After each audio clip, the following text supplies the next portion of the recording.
بسم اللہ الرحمن الرحیم۔ گروبگ یوٹیوب اسلامک چینل کی جانب سے اپنے ناظرین کو السلام علیکم ورحمۃ اللہ وبرکاتہ۔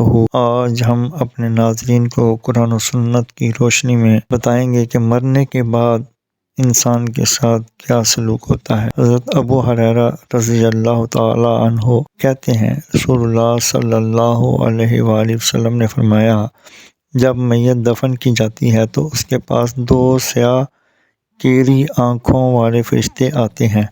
ان میں سے ایک کا نام منکر اور دوسرے کا نام نکیر ہے۔ دونوں اس سے پوچھتے ہیں، تم اس آدمی محمد صلی اللہ علیہ وآلہ وسلم کے بارے میں کیا کہتے ہو؟ وہ وہی کہے گا جو دنیا میں کہا کرتا تھا، یعنی محمد صلی اللہ علیہ وآلہ وسلم اللہ کے بندے اور اس کے رسول ہیں۔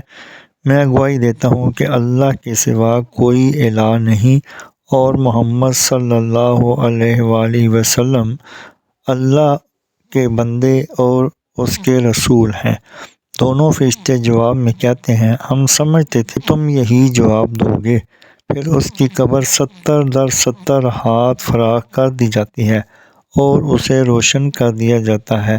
پھر بندے سے کہا جاتا ہے، سو جاؤ۔ وہ کہتا ہے، میں اپنے اہل و عیال سے واپس جا کر انہیں اپنی مغفرت کی خبر دینا چاہتا ہوں۔ فرشتے جواب میں کہتے ہیں، یہ ممکن نہیں، بلکہ اب تم دلہن کی نیند جیسی پرسکون نیند سو جاؤ جسے اس کے محبوب کے علاوہ کوئی نہیں جگاتا۔